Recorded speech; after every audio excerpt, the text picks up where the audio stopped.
Autobiography of a Yogi by Paramahamsa Yogananda.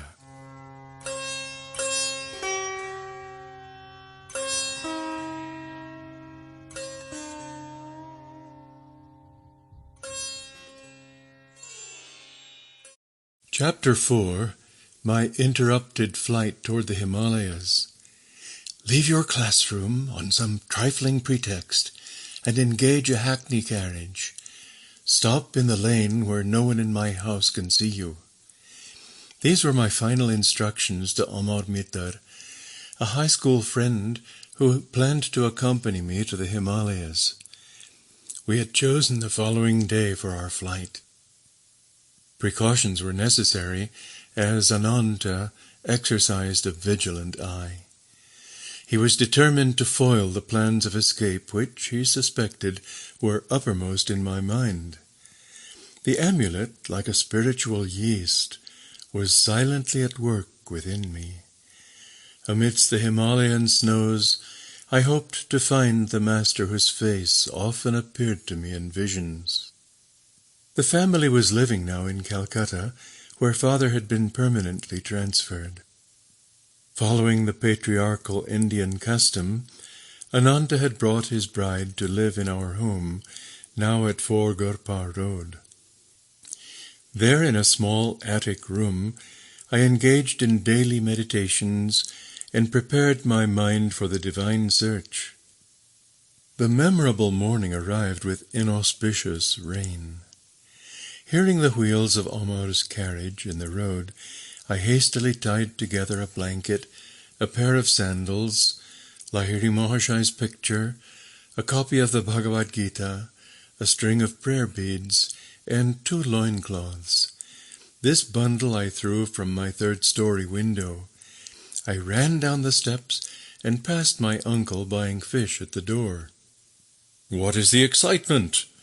His gaze roved suspiciously over my person. I gave him a non-committal smile and walked to the lane. Retrieving my bundle, I joined Amar with conspiratorial caution. We drove to Chandni Chowk, a merchandise center. For months we had been saving our tiffin money to buy English clothes. Knowing that my clever brother could easily play the part of a detective, we thought to outwit him by European garb. On the way to the station, we stopped for my cousin, Jyotin Ghosh, whom I called Jatinda. He was a new convert, longing for a guru in the Himalayas. He donned the new suit we had in readiness. Well camouflaged, we hoped. A deep elation possessed our hearts. All we need now are canvas shoes. I led my companions to a shop displaying rubber-soled footwear.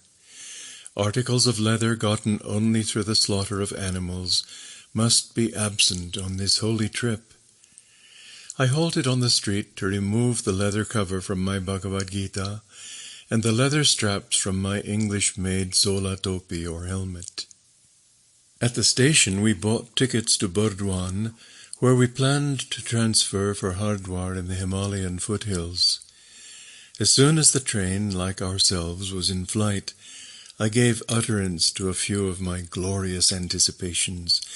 "Just imagine," I ejaculated, "we shall be initiated by the masters and experience the trance of cosmic consciousness. Our flesh will be charged with such magnetism that wild animals of the Himalayas will come tamely near us. Tigers will be no more than meek house cats awaiting our caresses." This remark, picturing a prospect I considered entrancing, both metaphorically and literally, brought an enthusiastic smile from Amar.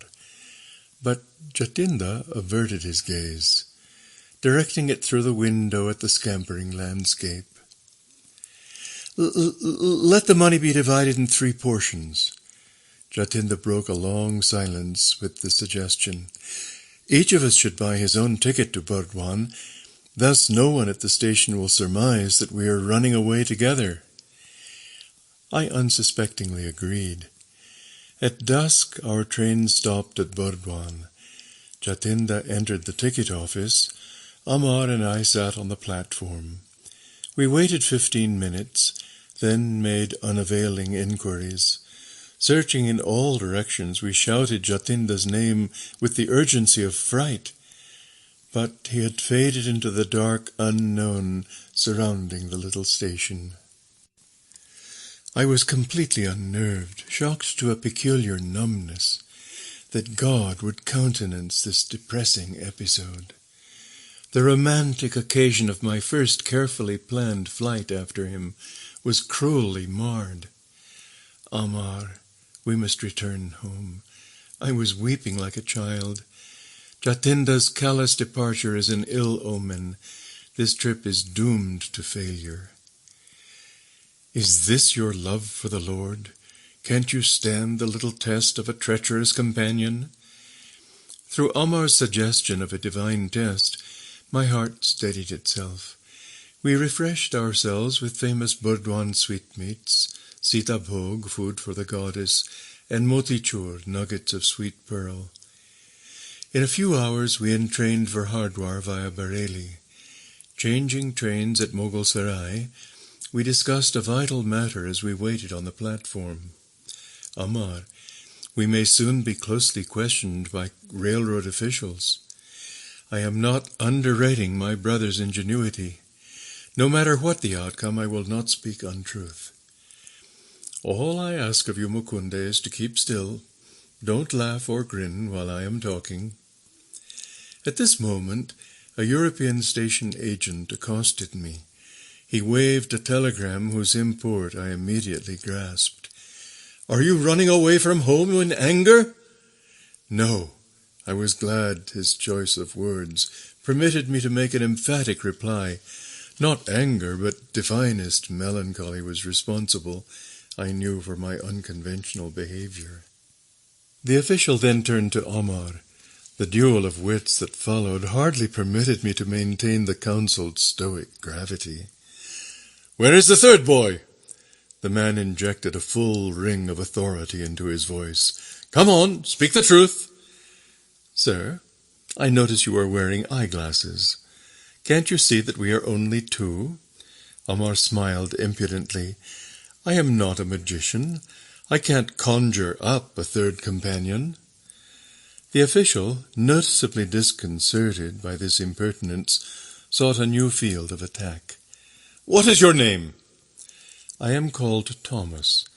I am the son of an English mother and a converted Christian Indian father. What is your friend's name? I call him Thompson. By this time my inward mirth had reached a zenith. I unceremoniously made for the train which was whistling for departure. Amar followed with the official, who was credulous and obliging enough to put us into a European compartment. It evidently pained him to think of two half-English boys travelling in the section allotted to natives.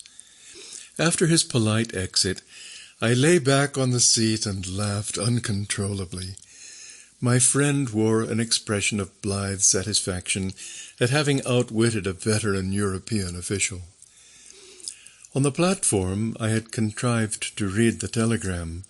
From my brother it went thus: 3 Bengali boys in English clothes running away from home toward Haridwar via Mughal Sarai. Please detain them until my arrival.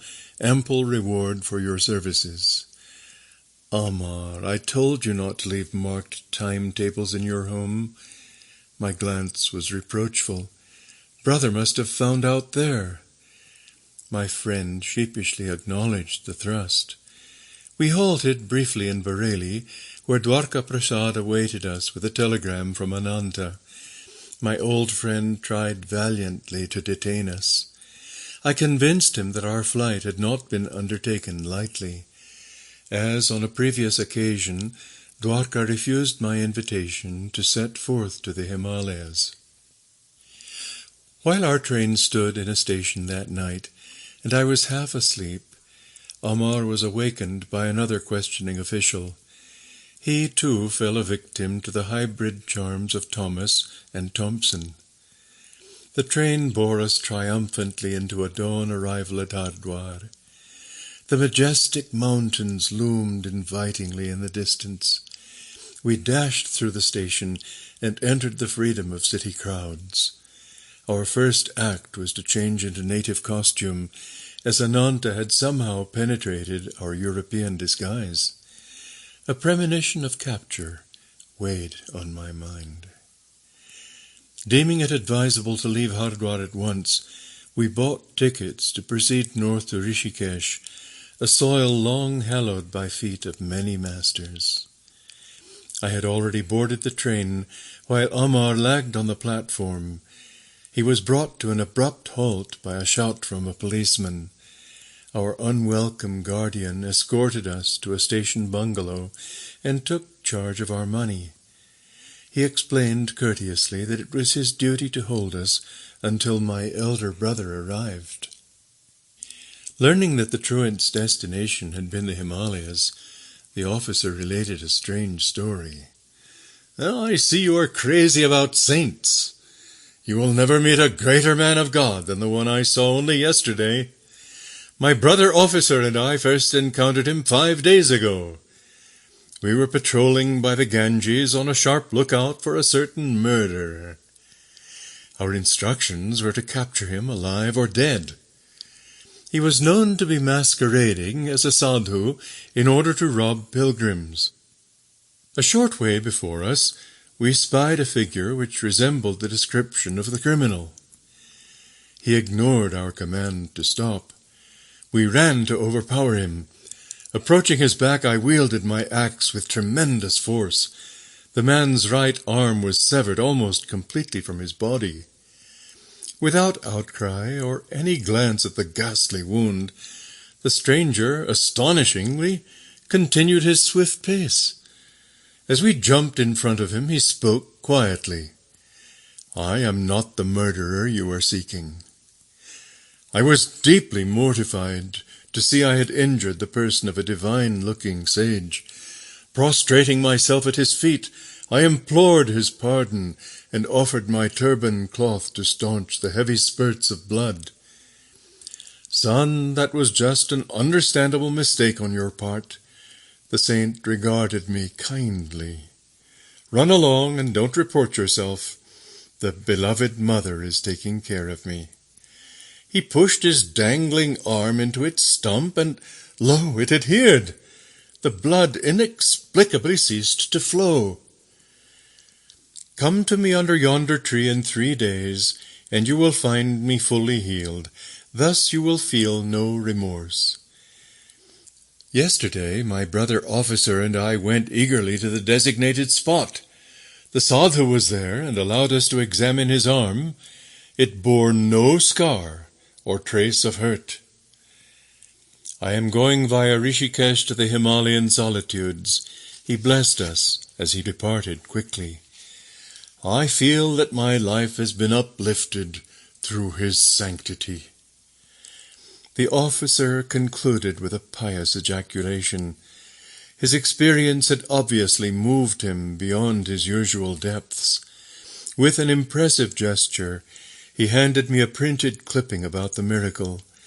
In the usual garbled manner of the sensational type of newspaper, not missing, alas, even in India, the reporter's version was slightly exaggerated. It indicated that the sadhu had been almost decapitated. Amar and I lamented that we had missed the great Yogi who could forgive his persecutor in such a Christ-like way. India, materially poor for the last 2 centuries, yet has an inexhaustible fund of divine wealth. Spiritual skyscrapers may occasionally be encountered by the wayside, even by worldly men like this policeman. We thanked the officer for relieving our tedium with his marvelous story. He was probably intimating that he was more fortunate than we. He had met an illumined saint without effort. Our earnest search had ended, not at the feet of a master, but in a coarse police station. So near the Himalayas, and yet in our captivity so far. I told Amar I felt doubly impelled to seek freedom. Let us slip away when opportunity offers. We can go on foot to holy Rishikesh, I smiled encouragingly. But my companion had turned pessimist as soon as the stalwart prop of our money had been taken from us. If we started a trek over such dangerous jungle land, we should finish not in the city of saints, but in the stomachs of tigers. Ananta and Amar's brother arrived after 3 days. Amar greeted his relative with affectionate relief. I was unreconciled. Ananta got no more from me than a severe upbraiding. I understand how you feel, my brother spoke soothingly. All I ask of you is to accompany me to Benares to meet a certain saint, and go on to Calcutta to visit your grieving father for a few days. Then you can resume your search here for a master. Amar entered the conversation at this point to disclaim any intention of returning to Hardwar with me. He was enjoying the familial warmth. But I knew I would never abandon the quest for my guru. Our party entrained for Benares. There I had a singular and instant response to my prayers. A clever scheme had been prearranged by Ananta. Before seeing me at Hardwar, he had stopped in Benares to ask a certain scriptural authority to interview me later. Both the Pandit and his son had promised to undertake my dissuasion from the path of a sannyasi. Ananta took me to their home. The son, a young man of ebullient manner, greeted me in the courtyard. He engaged me in a lengthy philosophic discourse. Professing to have a clairvoyant knowledge of my future, he discountenanced my idea of being a monk. You will meet continual misfortune and be unable to find God if you insist on deserting your ordinary responsibilities.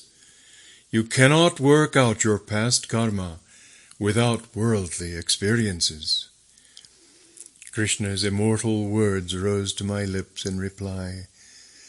Even he with the worst of karma who ceaselessly meditates on me quickly loses the effects of his past actions. Becoming a high-souled being, he soon attains perennial peace. Arjuna, know this for certain, the devotee who puts his trust in me never perishes. But the forceful prognostications of the young man had slightly shaken my confidence. With all the fervor of my heart, I prayed silently to God. Please solve my bewilderment and answer me right here and now, if thou dost desire me to lead the life of a renunciate or a worldly man.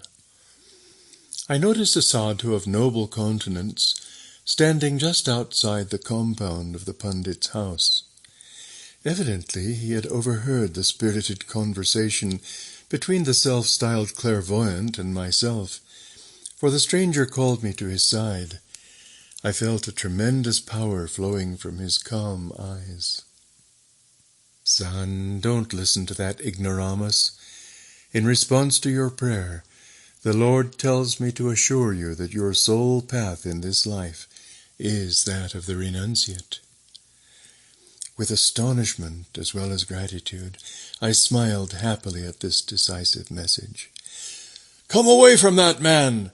The quote ignoramus was calling me from the courtyard. My saintly guide raised his hand in blessing and slowly departed. That sadhu is just as crazy as you are. It was the hoary-headed pundit who made this charming observation. He and his son were gazing at me lugubriously. I heard that he, too, has left his home in a vague search for God. I turned away. To Ananta I remarked they would not engage in further discussion with our hosts. My brother agreed to an immediate departure. We soon entrained for Calcutta. Mr. Detective, how did you discover I had fled with 2 companions? I vented my lively curiosity to Ananta during our homeward journey. He smiled mischievously. At your school I found that Amar had left his classroom and had not returned. I went to his home the next morning and unearthed a marked timetable. Amar's father was just leaving by carriage and was talking to the coachman. "My son will not ride with me to his school this morning. He has disappeared," the father moaned. "I heard from a brother coachman that your son and 2 others dressed in European suits boarded the train at Howrah station," the man stated. "They made a present of their leather shoes to the cab driver." Thus I had 3 clues: the timetable, the trio of boys, and the English clothing. I was listening to Ananta's disclosures with mingled mirth and vexation. Our generosity to the coachman had been slightly misplaced. Of course, I rushed to send telegrams to station officials in all the cities, which Amar had underlined in the timetable. He had checked Bareilly, so I wired your friend Dwarka there. After inquiries in our Calcutta neighborhood, I learned that cousin Jatinda had been absent one night, but had arrived home the following morning in European garb. I sought him out and invited him to dinner. He accepted, quite disarmed by my friendly manner. On the way I led him unsuspectingly to a police station. He was surrounded by several officers whom I had previously selected for their ferocious appearance. Under their formidable gaze, Jatinda agreed to account for his mysterious conduct. "I started for the Himalayas in a buoyant spiritual mood," he explained. "Inspiration filled me at the prospect of meeting the masters, but as soon as Mukunda said, 'During our ecstasies in the Himalayan caves, tigers will be spellbound and sit around us like tame pussies,' my spirits froze. Beads of perspiration formed on my brow. What then, I thought, if the vicious nature of the tigers be not changed through the power of our spiritual trance? Shall they treat us with the kindness of house cats? In my mind's eye, I already saw myself the compulsory inmate of some tiger's stomach, entering there not at once with the whole body, but by installments of its several parts. My anger at Jatinda's vanishment was evaporated in laughter. The hilarious sequel on the train was worth all the anguish he had caused me. I must confess to a slight feeling of satisfaction. Jatinda, too, had not escaped an encounter with the police. "Ah, Nanta, you are a born sleuth-hound." My glance of amusement was not without some exasperation. And I shall tell Jatinda I am glad he was prompted by no mood of treachery as it appeared, but only by the prudent instinct of self-preservation. At home in Calcutta, Father touchingly requested me to curb my roving feet until at least the completion of my high school studies. In my absence he had lovingly hatched a plot by arranging for a saintly pundit, Swami Kebalananda, to come regularly to the house. "The sage will be your Sanskrit tutor," my parent announced confidently. Father hoped to satisfy my religious yearnings by instructions from a learned philosopher, but the tables were subtly turned. My new teacher, far from offering intellectual aridities, fanned the embers of my God aspiration. Unknown to Father, Swami Kebalananda was an exalted disciple of Lahiri Mahashai. The peerless Guru had possessed thousands of disciples, silently drawn to him by the irresistibility of his divine magnetism. I learned later that Lahiri Mahashai had often characterized Kebalananda as Rishi, or illumined sage. Luxuriant curls formed my tutor's handsome face. His dark eyes were guileless with the transparency of a child's. All the movements of his slight body were marked by a restful deliberation.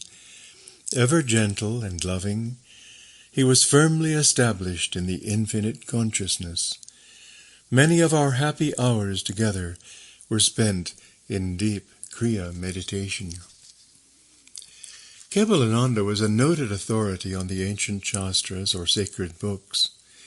His erudition had earned him the title of Shastri Mahashai, by which he was usually addressed.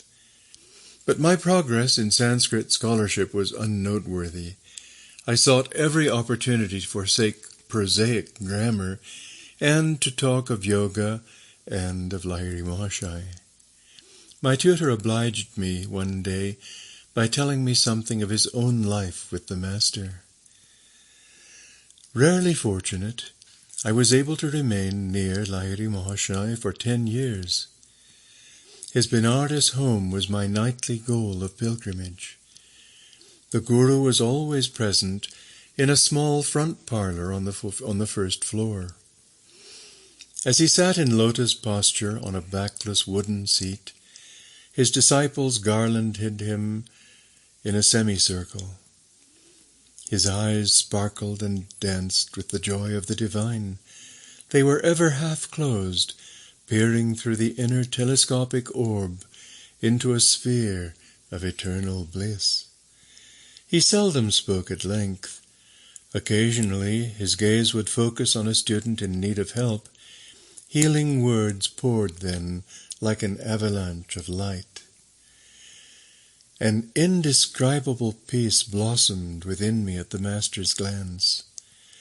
I was permeated with his fragrance, as though from a lotus of infinity.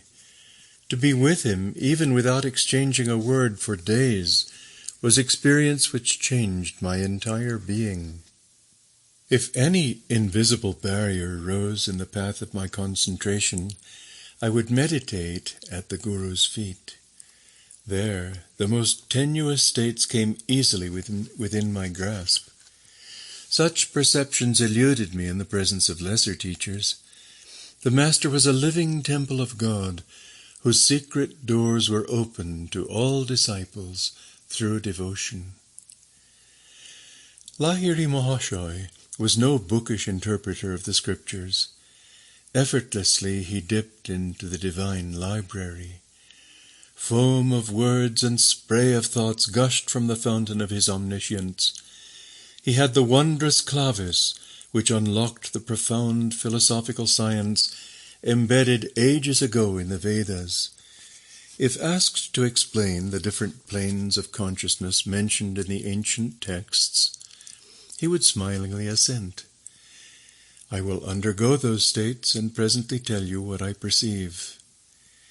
He was thus diametrically unlike the teachers who commit scripture to memory and then give forth unrealized abstractions. Please expound the holy stanzas as the meaning occurs to you. The taciturn Guru often gave this instruction to a nearby disciple. I will guide your thoughts that the right interpretation be uttered. In this way, many of Lahiri Mahashai's perceptions came to be recorded with voluminous commentaries by various students. The Master never counseled slavish belief. Words are only shells, he said. Win conviction of God's presence through your own joyous contact in meditation. No matter what the disciple's problem, the Guru advised Kriya Yoga for its solution. The yogic key will not lose its efficiency when I am no longer present in the body to guide you. This technique cannot be bound, filed, and forgotten in the manner of theoretical inspirations. Continue ceaselessly on your path to liberation through Kriya, whose power lies in practice. I myself consider Kriya the most effective device of salvation through self-effort ever to be evolved in man's search for the infinite. Capitolul concluded with this earnest testimony. Through its use, the omnipotent God, hidden in all men, became visibly incarnated in the flesh of Lahiri Mahashai and a number of his disciples. A Christ-like miracle by Lahiri Mahashai took place in Capitolul's presence. My saintly tutor recounted the story one day, his eyes remote from the Sanskrit texts before us. A blind disciple, Ramu, aroused my active pity. Should he have no light in his eyes when he faithfully served our Master, in whom the divine was fully blazing? One morning I sought to speak to Ramu, but he sat for patient hours fanning the Guru with a handmade palm leaf banka. When the devotee finally left the room, I followed him. Ramu, how long have you been blind? From my birth, sir. Never have my eyes been blessed with a glimpse of the sun. Our omnipotent Guru can help you. Please make a supplication. The following day, Ramu diffidently approached Lahiri Mahashai. The disciple felt almost ashamed to ask that physical wealth be added to his spiritual superabundance. Master, the illuminator of the cosmos is in you. I pray you to bring his light into my eyes, that I perceive the sun's lesser glow. Ramu, someone has connived to put me in a difficult position. I have no healing power. Sir, the Infinite One within you can certainly heal. That is indeed different, Ramu. God's limit is nowhere. He who ignites the stars and the cells of flesh with mysterious life effulgence can surely bring luster of vision into your eyes. The Master touched Ramu's forehead at the point between the eyebrows. Keep your mind concentrated there, and frequently chant the name of the Prophet Rama for 7 days. The splendor of the sun shall have a special dawn for you. Lo, in 1 week it was so. For the first time Ramu beheld the fair face of nature. The Omniscient One had unerringly directed his disciple to repeat the name of Rama, adored by him above all other saints. Ramu's faith was the devotionally ploughed soil in which the Guru's powerful seed of permanent healing sprouted. Capitolul was silent for a moment, then paid a further tribute to his Guru. It was evident in all miracles performed by Lahiri Mahashai that he never allowed the ego principle to consider itself a causative force. By perfection of resistless surrender, the Master enabled the prime healing power to flow freely through him.